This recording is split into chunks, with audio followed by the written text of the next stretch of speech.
dunia terasa begitu kejam. Tapi percayalah, meskipun saat ini semuanya terlihat gelap, Nah sih sakit hati harus ke aku jadi gak bisa belajar, gak bisa main sama teman-teman kan gitu ya. Padahal banyak banget loh hal-hal positif yang bisa diambil kalau jiwanya sehat gitu. Jangan takut buat cerita. Memang sulit ya buat cerita, karena untuk cerita itu perlu ini ya Caca, kayak kepercayaan kepada orang yang ingin kita curahkan ceritanya. Kalau urusan diri belum selesai, bayangin seberantakan apa kalau udah menikah, ya gak sih? Apalagi menikahnya yang sama tidak sevisi misi, mungkin ya kalau tadi ngebahas tentang kamu bersama punya visi misi.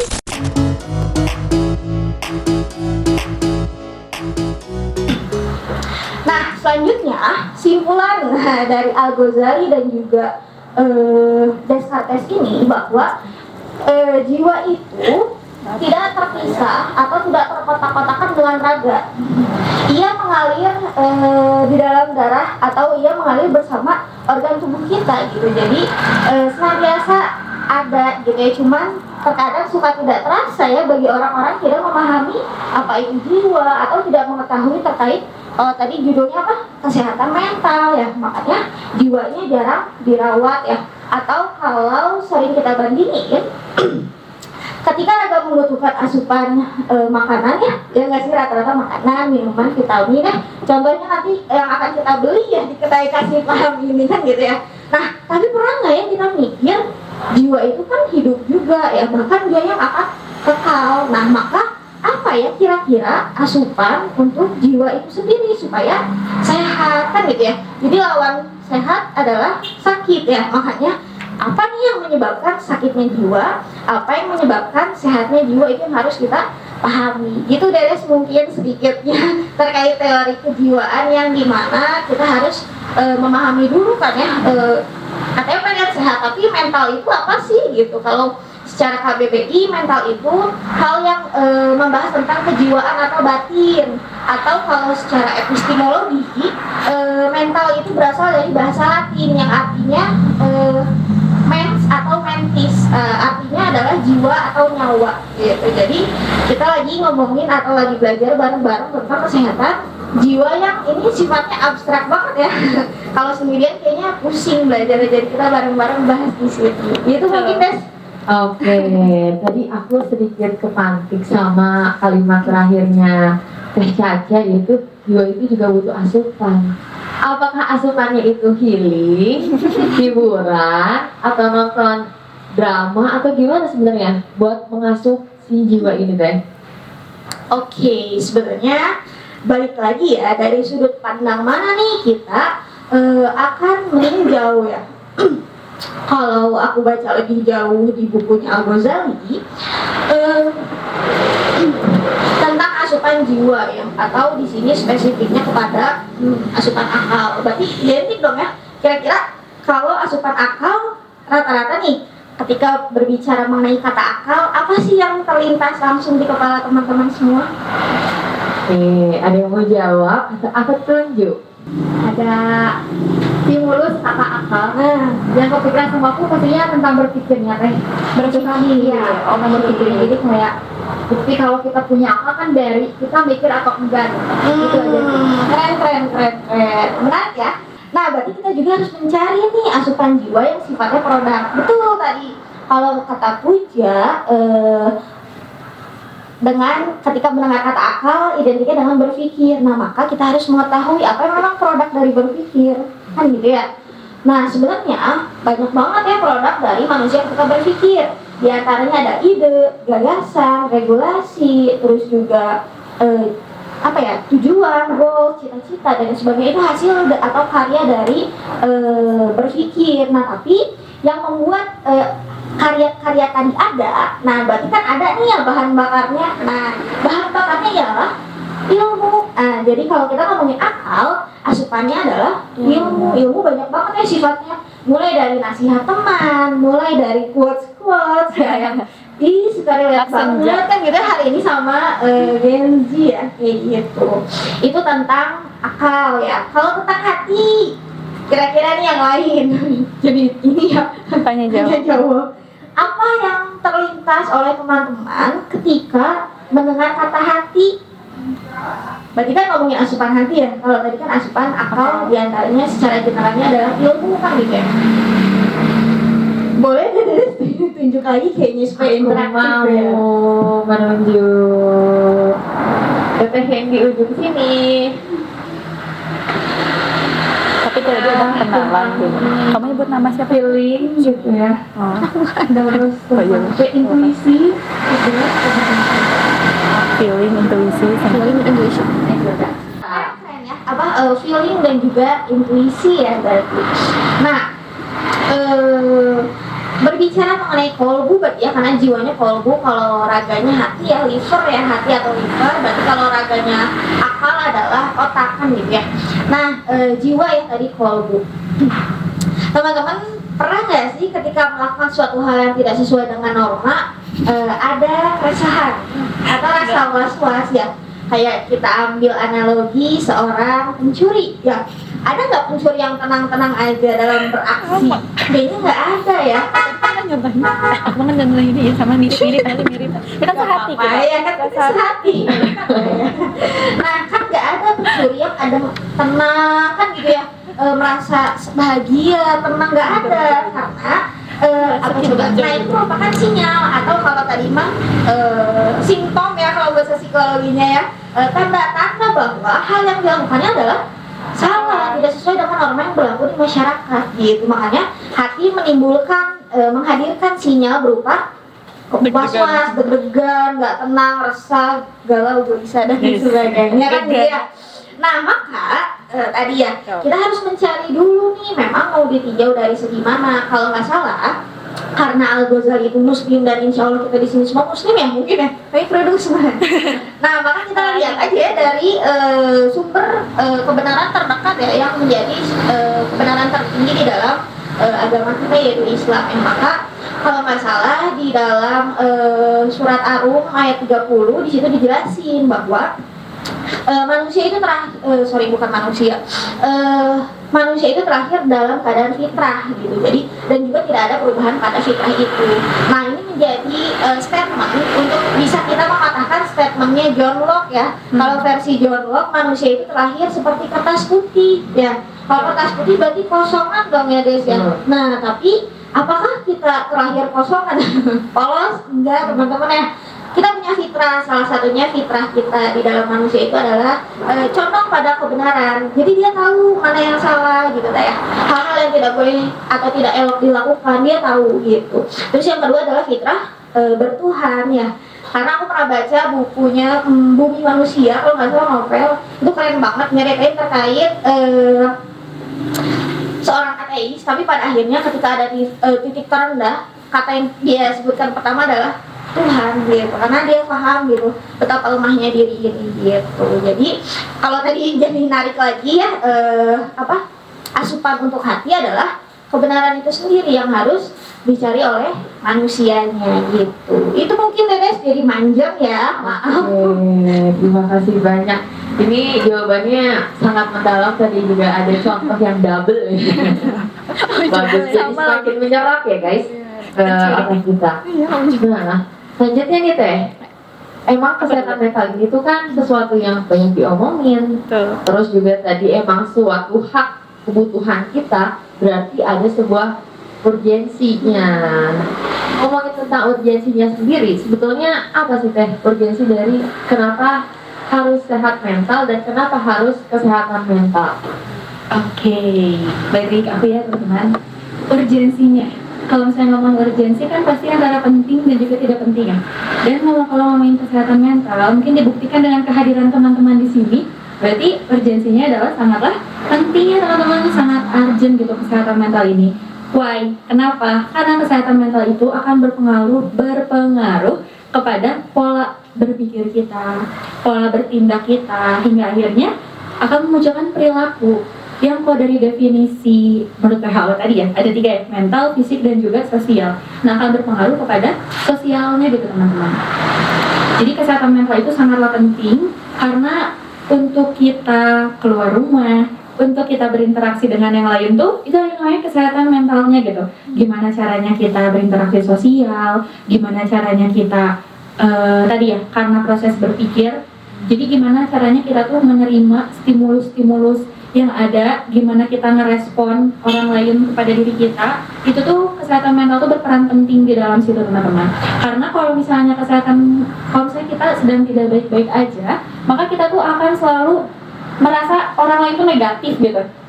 Soalnya aku tuh pernah ngeliatnya kemarin di FYP TikTok. Jadi ada kayak satu circle tuh lagi ngumpul di taman, lagi piknik, terus tiba-tiba kayak ada soang gitu loh. Tahu nggak videonya? Kan lagi viral ya, ada soang, tapi mereka tuh kayak takut, tapi kalau kabur dikejar. Nah, terus ada yang menarik lah buat aku tuh. Ada orang yang ngomong kayak gini sih temannya tuh kayak, kok nggak ada orang yang nolongin kita ya? Gitu. Mungkin berarti kan di luar sana tuh banyak orang, tapi dia tuh mikir kenapa ya nggak banyak orang yang nolongin kita? Nah, nggak lama dari itu ada temennya lagi yang langsung ngomong kayak, Bang, tolongin kita dong gitu. Nah itu tuh dua respon yang berbeda ya. Yang satu tuh malah kayak ke dirinya gitu, kayak kenapa ya orang lain gak nolongin kita, tapi kalau yang lain langsung ke action gitu.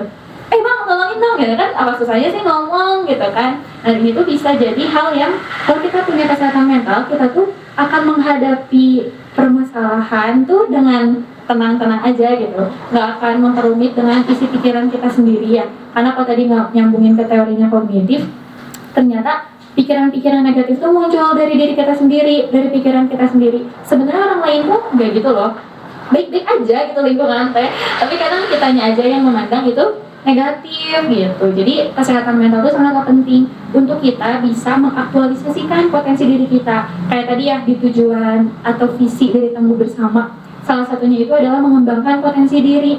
Nah, untuk mengembangkan potensi diri itu penting banget loh kesehatan mental tuh. Penting banget kita untuk selesai sama diri kita sendiri, untuk selesai dengan berbagai macam pertanyaan atau ruang-ruang negatif di dalam diri kita agar kita bisa mengembangkan potensi. Bahkan untuk berbicara di depan umum, untuk kita keluar dari zona aman, zona nyaman kita, itu tuh kesehatan mental menjadi dasar yang paling penting gitu. Itu secara urgensinya ya teman-teman, dari dia juga ya kehadiran kita di sini berarti menunjukkan kalau kita urgent butuh terhadap apa sih kesehatan mental itu. Dari Teh Caca gimana nih Teh? Oke, tentang urgensi ya kesehatan mental. Jadi kan kalau kita melihat terkait kesehatan, maka kesehatan itu merupakan kebutuhan dasar ya bagi individu. Pernah dengar gak teman kalian ada yang pengen sakit? Kayaknya enggak ya, karena sakit itu gak enak ya, aktivitasnya terbatas, terus juga banyak sekali lah faktor-faktor yang maksudnya penyebab-penyebab yang itu yang bikin manusia itu gak mau sakit pada akhirnya Maya. Nah, maka kondisi mental yang sehat itu menjadi kuncian untuk manusia merasakan bahagia, terus juga untuk manusia bisa produktif ya kalau tadi di highlight.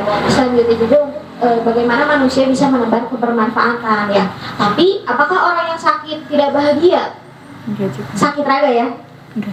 Belum tentu, karena belum bisa menjadi simpulan. Karena kalau misalkan ada orang yang sakit secara raga tapi jiwanya sehat, maka sakitnya itu akan menjadi bahan kebersyukuran dan juga keikhlasan. Jadi ikhlas dan sabarnya menjadi bumbu-bumbu untuk menunggu kesembuhan kan gitu ya. Tapi beda lagi kalau ada raganya sakit, jiwanya juga sakit, pasti jadi banyak apa kalau tadi kalau kata Ferrari apa hal-hal negatif dalam diri kan gitu ya. Jadi kayak kenapa sih sakitnya harus ke aku jadi gak bisa belajar, gak bisa main sama teman-teman kan gitu ya. Padahal banyak banget loh hal-hal positif yang bisa diambil kalau jiwanya sehat gitu. Terus juga kesehatan mental itu merupakan komponen esensial untuk membentuk relasi sosial kan gitu ya. Kalau ada yang jiwanya nggak sehat atau yang mentalnya nggak sehat, maka apa coba? Dia akan mengurung diri ya, dia nggak bakal keluar dari rumahnya buat ke kedai kasih paham kan gitu ya, karena nanti kayaknya aku nggak bakal ada yang nemenin deh. Wah banyak lah ya hal-hal negatif lainnya itu berkecimpung di dalam dirinya. Nah selanjutnya kesehatan mental ini bisa menjaga produktivitas, karena orang-orang yang tidak produktif maka bisa dipastikan hidupnya itu stagnan ya. nggak ada perkembangan baik dari segi intelektual, kognitif, wah banyak ya, dan lain sebagainya. Dan yang terakhir, itu bisa menjaga keseimbangan dalam hidup, mulai dari hubungan dengan sosial manusia, dengan alam, lingkungan, pun dengan yang lain-lainnya. Jadi kesehatan mental ini penting banget ya, karena kita hidup tidak hanya dengan satu unsur yaitu raga ya, tapi ada unsur yang penting, nggak kalah penting juga, yaitu jiwa yang harus kita kenal dan kita pahami secara bersama-sama. Karena kalau substansinya kita nggak paham, maka untuk menjaga kesehatannya pun nggak akan bisa kayaknya gitu, Des. Kenapa kalau ngomong tuh belibet gitu? Nah itu tuh bukti dari kita belum menerima diri kita sendiri. Atau misalnya ya hal-hal lainnya lah ya, ketika kita belum bisa menerima sendiri, pasti outputnya tuh akan banyak pertanyaan. Dan pertanyaan ini tuh bentuk kritikan, entah itu buat diri ataupun untuk orang lain. Kalau tadi kata Teh Caca mah ketika sakit, nah ketika kita belum menerima si sakit itu, kita pasti bakal bilang, kenapa sih harus aku? Kenapa sih harus aku yang ngalamin sakit ini? Nah itu berarti bentuk dari belum menerima. Nih contohnya misalnya, aku tuh kan tipe orang yang gak bisa begadang ya. Nah terus tiba-tiba misalnya ada deadline, harus dikumpulin besok pagi, dan itu tuh infonya malam-malam.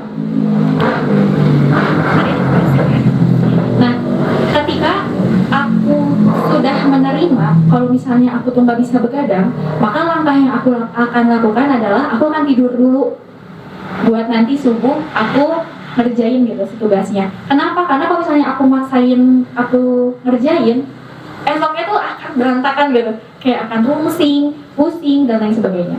Nah, bertolak belakang, ketika aku belum menerima kalau aku nggak bisa begadang, aku akan cenderung, kenapa aku nggak bisa begadang?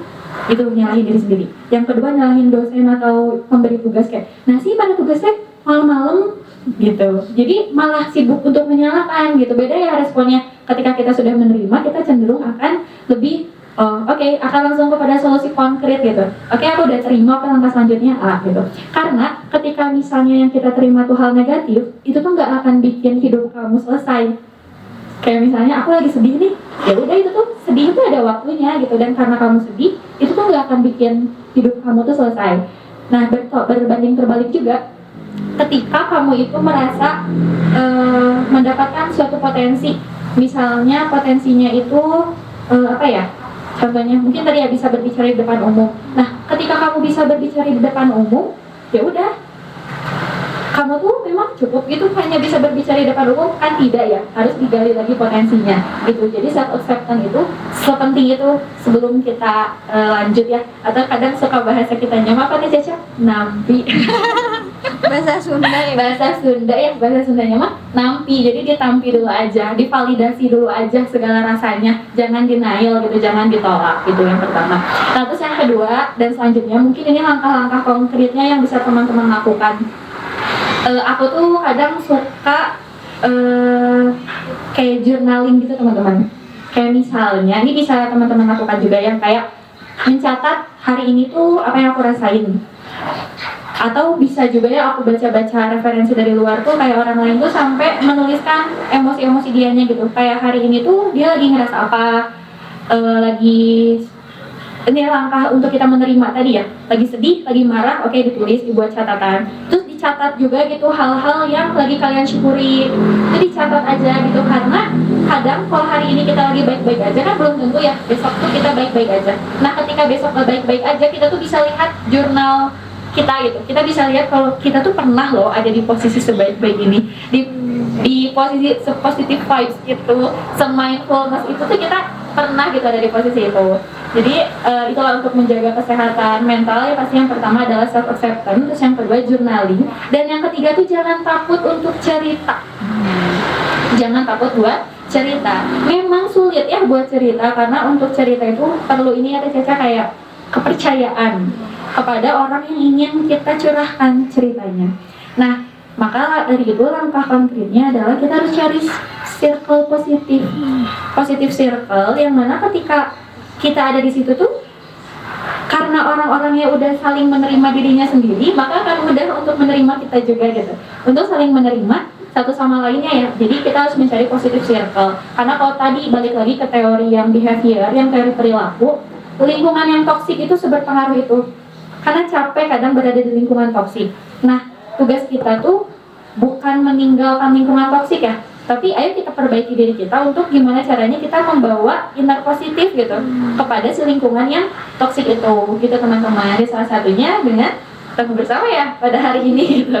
Karena aku rasain dia positif circle banget gitu ya Teh Dedes yang menerima lah gitu. Oke, betul. Jadi ada 3 ya.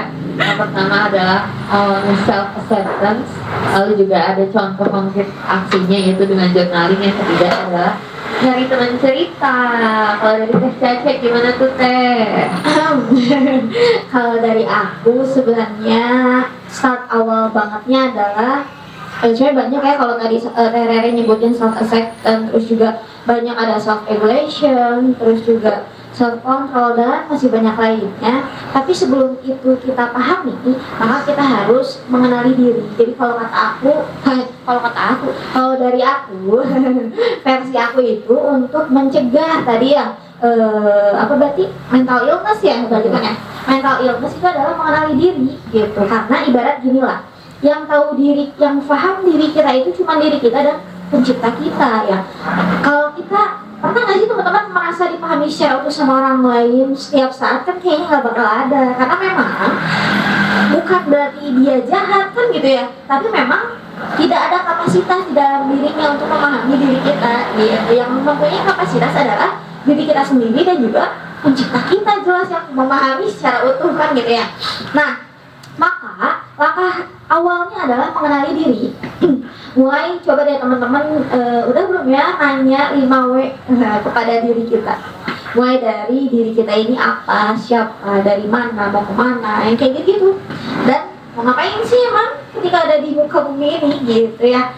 Terus setelah mengenal diri, kalau kata Al-Ghazali juga, maka siapa yang mengenal dirinya, maka ia pasti akan mengenal Tuhannya. Sehingga ketika kita memahami kalau tadi mekanisme ya yang bergulir di dalam diri mulai dari organ dan lain sebagainya, jiwa, maka kita akan bisa lebih mudah untuk maintenance gitu kan ya, atau mudah mentreatment karena tiap jiwa manusia itu beda banget ya treatmentnya. Ada yang harus dengan halus ya, ada yang harus dengan sentak sengor.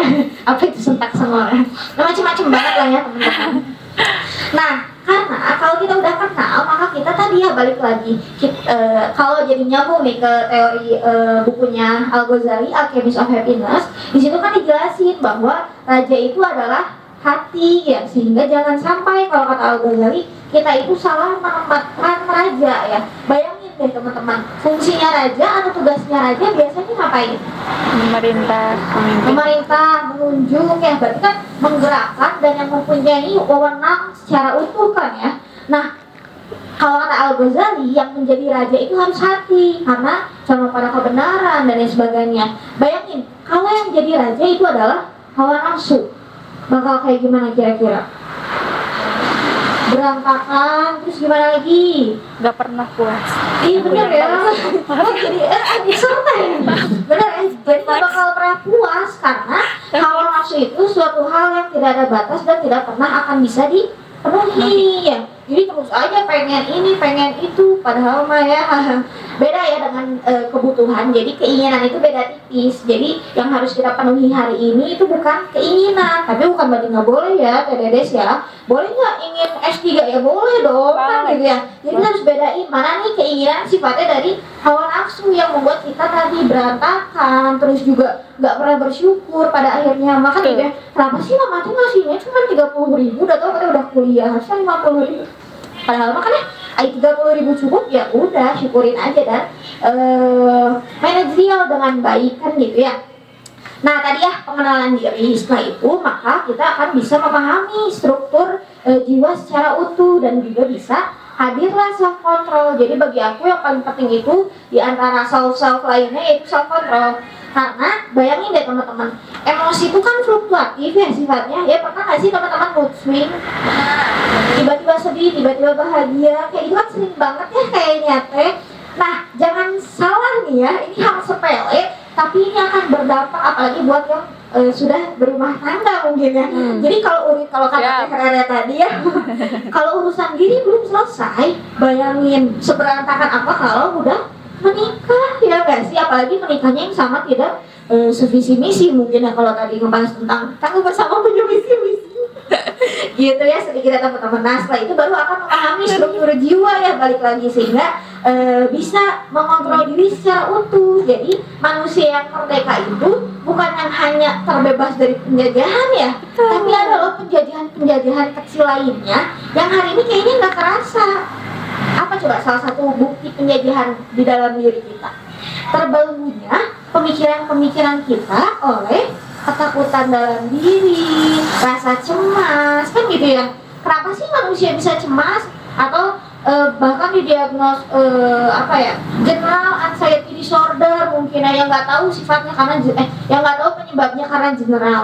Nah karena berarti ada yang dia tidak pahami secara utuh tentang kecemasannya ya, mungkin barangkali kan di situ. Jadi kalau tahu apa emang yang aku cemasin sih, misal kematian misalnya, apakah jadi aku harus diam di rumah dan nggak kemana-mana sampai akhir hidup terus? Kan enggak ya, kan gitu ya, kan gitu ya. kan gitu ya. Nah ternyata kan orang yang takut meninggal apa biasanya faktornya? Cinta dunia. Atau selain itu takut nggak mau meninggal sekarang, gara-gara apa coba? Banyak dosa.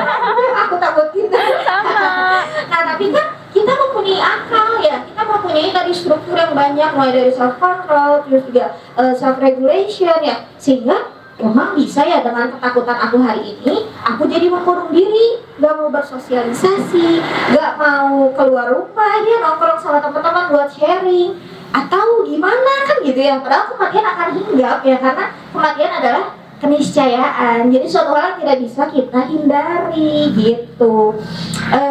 Jadi 2 poin besar sih TDS dari aku mah: mengenali diri, 3 deh boleh temannya sama terakhirnya kayak Rere, mengenali diri, memahami diri, sampai akhirnya terbangunlah suatu relasi yang baik dan benar gitu ya, atau tadi disebutnya circle positif ya, atau positive circle ya, yang dimana tadi ya, ketika ada beberapa orang yang sudah saling memahami dirinya, kekurangannya, kelebihannya, dan itu diterima dan bersepakat nih mereka-mereka ini untuk ayo kita belajar bareng-bareng, kita tingkatin value diri kita apalagi ya, buang negatif thinking yang ada di dalam diri kita, dan juga menghadirkan afirmasi positif ya. Salah satu jadi tangguh bersama ya, buktinya mereka ngadain kegiatan ini. Kayaknya kalau nggak peduli sama sosial dan juga tentang problematika yang hadir hari ini, tangguh bersama kayaknya nggak bakal ngadain acara sharing session untuk terkait kesehatan mental gitu ya. Jadi circle yang positif itu harus dicari, bukan ditunggu ya nggak sih? Kayak ibarat apa ya, rezeki ya. Kan kita nggak bisa menjadi makhluk yang apatis ya, atau yang pragmatis ya, yang udahlah kan rezeki udah ditetapin, diem aja kali nanti juga datang. Ya sih gitu juga ya. Cuman kan kita manusia yang mempunyai akal, sehingga tuntutan lainnya adalah berikhtiar gitu. Makanya jika ingin memiliki kesehatan mental dan ingin mencegahnya, banyak-banyaklah circle positif ya, yang senantiasa bisa mengingatkan kalau lagi lupa, kan gitu ya. Kalau sendirian bisa nggak ngikutin diri? Enggak, kan lupa. Jadi kita itu kan insan ya teman-teman, tempatnya lupa dan salah, sehingga butuh sekali pengingat atau alarm ya. Gimana hadirnya? Ya pasti di lingkungan yang positif. Ada nggak teman-teman yang mau diingetin sama hal yang salah? Atau ketika ujian, Dedes mau nggak dikasih tahu jawaban tapi yang salah? Enggak dong ya, nanti nilainya 0 ya kalau ujian. Nah itu menandakan bahwa memang manusia itu fitrahnya condong pada kebenaran. Jadi keinginan untuk mempunyai circle positif itu pasti ada, cuman terkadang suka terhambat sama rasa malas, takut, dan sebagainya. Makanya beranilah mendobrak itu semua gitu ya, untuk kesehatan mental bersama gitu. Itu dari berarti sebenarnya itu berkaitan juga karena manusia itu kan makhluk sosial ya. Artinya jadi ya karena kita makhluk sosial pasti akan nagih sosialnya itu mana kalau kita sendirian gitu. Bagian daripada kebutuhan. Ya bagian dari kebutuhan. Teman-teman, jadi materi tentang mental health ini sudah sampai di penghujung. Mungkin dari teman-teman ada yang mau bertanya atau sharing, boleh banget. Apakah ada? Boleh langsung angkat tangannya. Nanti bakal dapat jawabannya. Boleh Teh. Yang pertama itu tadi aku dengar statement dari Kak bahwa kita tuh jangan mendiagnosa diri ya terhadap penyakit mental mungkin ya. Gangguan. Oh iya, oke, gangguan mental. No, penyakit. Oke. Nah, tapi ada apa ya? Rasa kekhawatiran mungkin ya ketika kita berbicara dengan ahli. Karena stigma di masyarakat tentang kita ngobrol sama ahli psikologis, ahli mental dan lain sebagainya itu Negatif. Negatif lah. Nah itu baiknya gimana? Karena stigma masyarakat masih negatif banget ya teman-teman.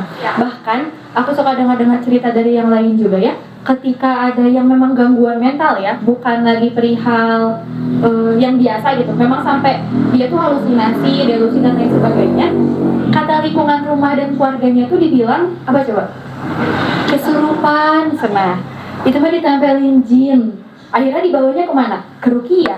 Ya, itu dan akhirnya setelah dari ruqyah itu kan memang tidak ampuh. Kenapa? Karena ini memang faktornya tuh mental illness gitu, memang gangguan mental gitu. Jadi kan solusinya bukan seperti itu ya.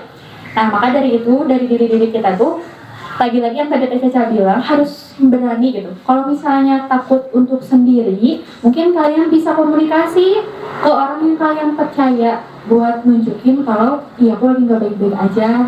Temenin yuk gitu buat ke apa ya disebutnya psikolog ya, ke psikolog atau ke psikiater gitu, ke lembaga-lembaga kayak konselor yang kayak gitu, temenin gitu. Jadi jangan takut buat kitanya minta tolong untuk temenin, karena lagi-lagi tadi ya balik lagi, teman kita tuh nggak akan tahu kalau kita lagi gak baik-baik aja kalau kitanya gak bilang. Jadi bilang aja gitu ya, jangan takut buat bilang, daripada maksudnya dibandingkan dengan kitanya tuh memilih untuk berangkat sendiri tapi kitanya tuh belum menerima kalau kita tuh sebenarnya nggak baik-baik aja gitu. Balik lagi ke satu acceptance lagi gitu ya. Ketika kita udah menerima, kita bilang ke teman kita kalau kita tuh lagi gak baik-baik aja dan butuh bantuan, nah baru bisa gitu berangkat ke tempat tersebut. Karena lagi-lagi stigma masyarakat memang seburuk itu ya. Dan mungkin masing-masing dari diri kita, ayo kita jangan ragu, jangan takut buat nanyain kabar ke teman kita yang kita kira tuh mereka lagi gak baik-baik aja. Karena bagi mereka ditanyain kamu baik-baik aja tuh setenang itu gitu. Itu sih tadi saya, jadi jangan ngajak teman aja gitu buat datang ke profesional. Gimana tadi Sa? Oke, dari teman-teman yang lain, apakah ada yang mau bertanya? Nah, aku tuh mau nanya, kalau tadi di awal Rere tuh nyampein tentang gejala-gejala yang mungkin dari segi fisik tuh kita kan bisa nih ya gampang mengenalinya. Kalau dia sakit, demam misalnya, kayak suhu badannya tuh tinggi gitu, atau kayak dia tuh kelihatan tuh batuk pileknya. Nah, tapi kan kalau misalnya jiwa itu kan nggak kelihatan ya, kayak kita nggak bisa ngelihat secara langsung gitu apa gejala-gejalanya. Kelihatan mah.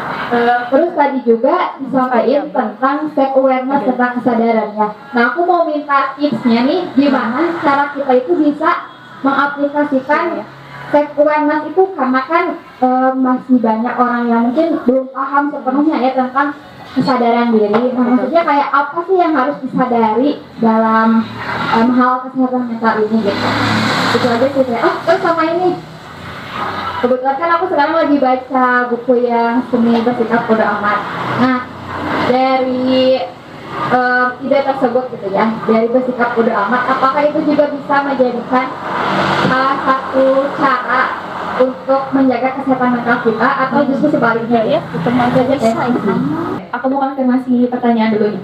Pertanyaannya dulu ya. Yang pertama itu tentang self awareness, yang dimana kita aware kepada diri kita tentang gejala-gejala kalau kita tuh lagi nggak baik-baik aja mungkin ya. Karena kan kalau sakit mah dari demam gitu ya. Nah oke, kalau misalnya dari kesehatan dari jiwa itu atau dari mental itu bisa dilihat dari kekhawatiran yang berlebih teman-teman. Mungkin kita kan pernah ya khawatir, pernah dong, dan itu hal wajar. Deg-degan pernah nggak? Pernah, dan itu pun hal wajar. Nah, jadi yang bisa kita kenal itu ketika memang udah deg-degannya tuh udah nggak wajar teman-teman. Udah yang sampai udah mah nggak wajar, terus dalam kurun waktu yang cukup lama. Itu tuh lagi ngomongin simptom-simptom ya. Kayak udah deg-degan, gemeter dalam kurun waktu yang cukup lama banget gitu, dan kita tuh nggak bisa ngontrol itu. Terus yang kedua tuh bisa jadi ada kecenderungan ingin menyakiti diri sendiri.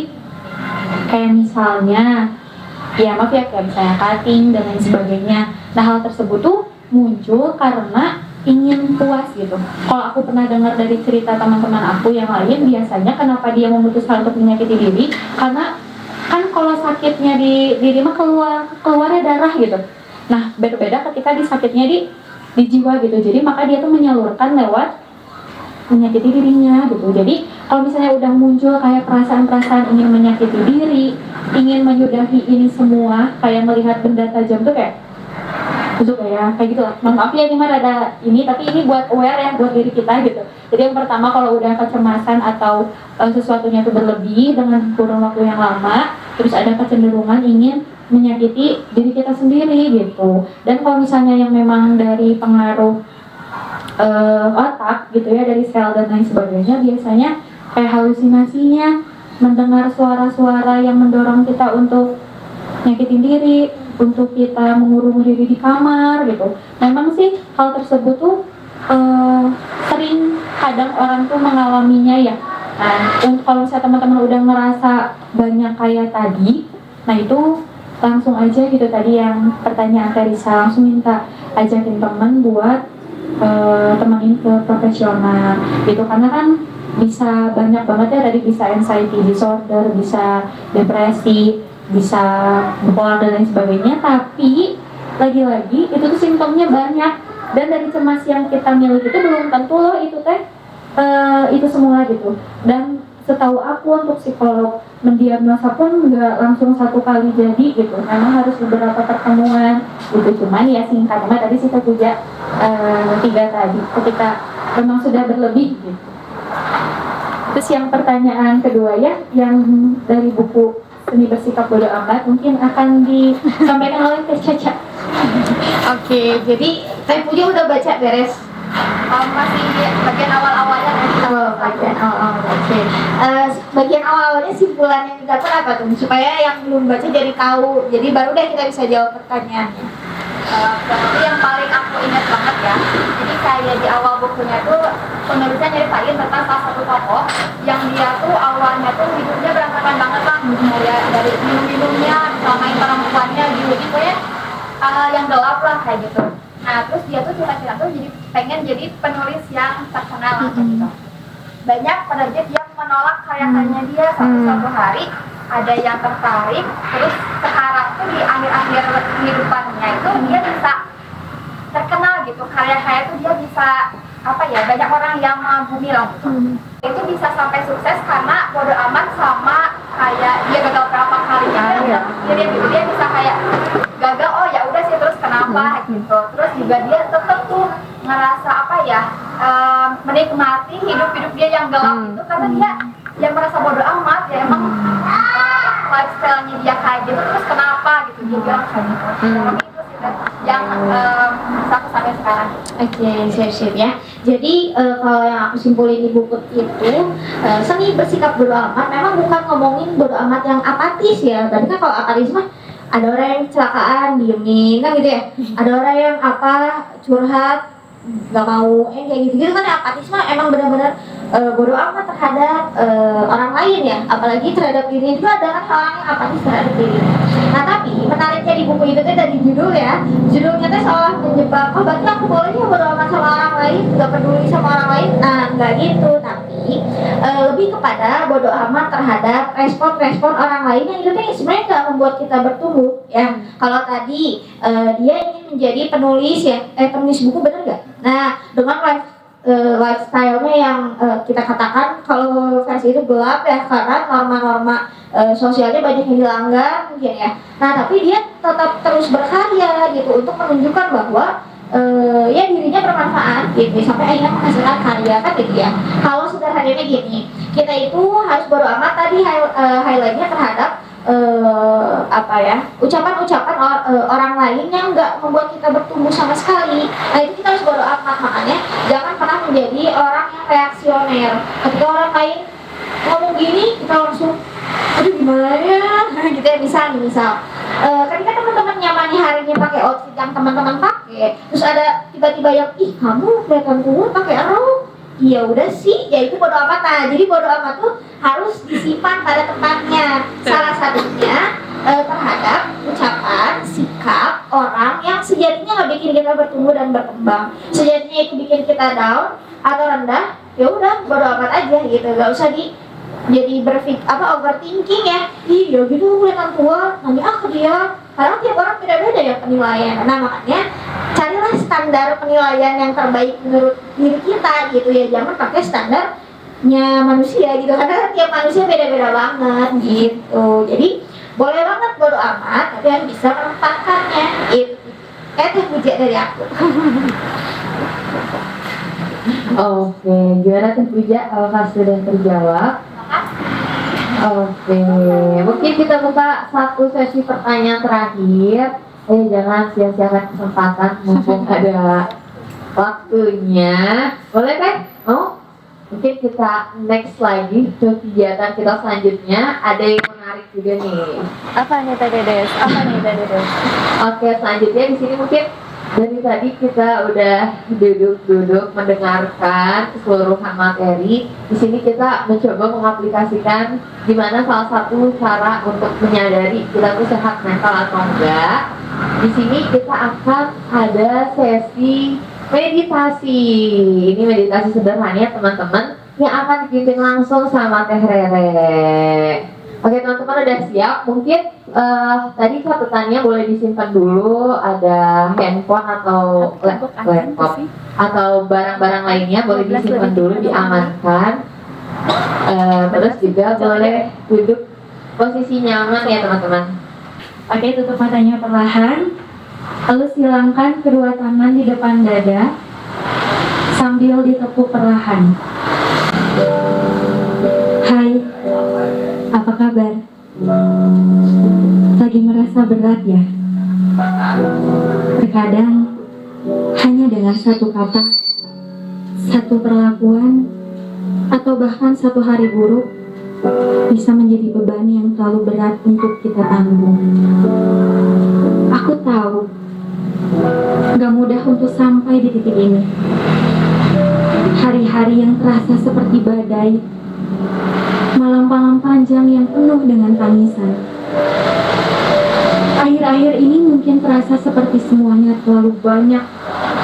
Langkahmu terasa lambat. Beban di pundakmu seolah tak pernah berkurang. Maaf ya, terkadang aku malah membandingkanmu dengan seseorang lain. Tapi sekarang, tidak apa-apa jika langkahmu terasa lebih lambat. Tidak apa-apa jika jalurmu berliku.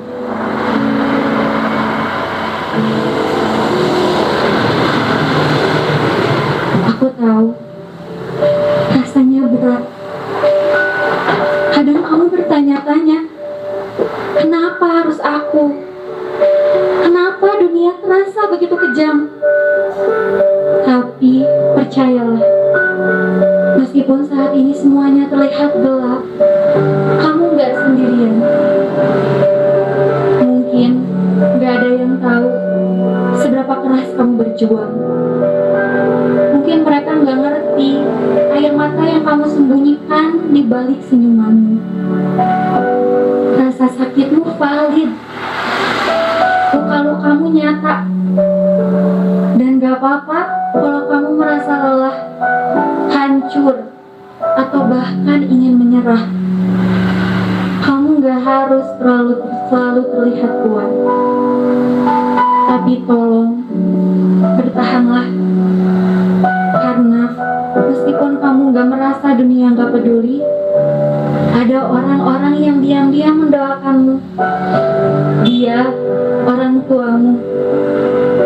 Mereka mungkin memang gak mengerti, tapi tapi jauh dalam lubuk hatinya, mereka ingin kamu baik-baik saja. Tenanglah, tarik nafas perlahan, kamu akan melewati ini. Tenangkan dirimu. Ingat bahwa meskipun sekarang rasanya sulit, ini bukan akhir dari segalanya. Kamu gak sendirian. Dan dengarkan ini, kamu sudah berjuang dengan sangat baik. Jadi, tarik nafas dalam-dalam, lepaskan perlahan. Kamu lebih kuat daripada yang kamu pikirkan. Dan ini hanya bagian kecil dari ceritamu. Kamu akan baik-baik saja. Kamu masih di sini, kamu masih bertahan. Jadi, terima kasih. Terima kasih karena kamu masih di sini. Aku tahu perjalanan ini berat, tapi kamu gak sendiri. Kamu dicintai, kamu dihargai, dan dunia ini lebih baik karena ada kamu di dalamnya. Berikan senyuman dan pelukan hangat kepada dirimu.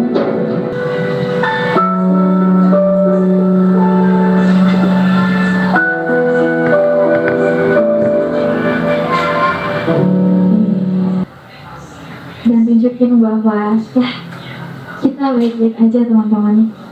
Gak apa-apa kok kita ngerasa sedih. Ngobrol sama diri sendiri itu emang penting teman-teman. Ya, Jangan langsung diudahin nangisnya. Nangis aja gak apa-apa. Dikeluarkan, diregulasi. Karena ngobrol sama diri sendiri itu penting banget ya teman-teman. Karena ya kita perlu untuk tadi mengenali diri kita, perlu untuk menjeda, untuk memahami ini semua untuk apa, ini semua akan kita bawa kemana. Sehingga ketika kita udah lebih oke, udah lebih baik, kita bisa melangkah lebih lanjut lagi. Karena perjalanan tuh masih panjang, perjalanan tuh nggak berhenti sampai di sini. Masih banyak cita-cita yang akan kita capai, masih banyak tujuan besar yang menunggu untuk kita sampai di sana. iya betul banget ya Rere. Dan nangis itu nggak apa-apa banget guys. Salah satu bentuk emosi yang memang harus dikeluarkan. Betul. Ya, jadi nangis sesekali itu nggak apa-apa banget karena ya emosi negatif positif itu terkadang memang harus diekspresikan sesuai dengan tempatnya. Jadi apa ya? Sebenarnya akhir ini aku ngerasa cukup berat, apalagi dengan aku yang posisinya belum kerja ya, gitu kan? Ya lumayan dari setelah kelulusan aku 3 bulan masih belum kerja, ditambah kayak rasa takut. Aduh, Kok Risa? kayak aku takut kalau aku nggak bisa banggain orang tua aku. Ya takut orang tua aku bahkan lebih dulu sebelum aku sukses gitu, lebih dulu sebelum aku sukses kayak gitu. Masih tambah oke lah beberapa faktor lain seperti percintaan mungkin yang sama-sama lagi kurang baik juga gitu. Jadi kayak selama itu tadi yang benar-benar membuat aku cukup lega sebenarnya, karena aku apa ya bisa lebih sayang sama diri sendiri, tentunya lebih terbuka lagi kalau ya mungkin apa ya overthinking apa yang membuat aku tidak bisa kemana-mana itu Tadi mana dengan materi-materi yang tadi aku dapat cukup bisa apa ya kayak buka akun untuk lebih aware lagi, memperbaiki diri lagi, terus juga cari tahu diri aku lebih dalam lagi sih, kayak gitu. Terima kasih. Cukup sekian dari sesi talk show dan juga meditasi. Untuk selanjutnya aku kembalikan lagi, aku serahkan lagi kepada Teh Cindy. Mungkin kita beri tepuk tangan dulu untuk dua pemateri kita hari ini. Maaf ya atas kekurangannya.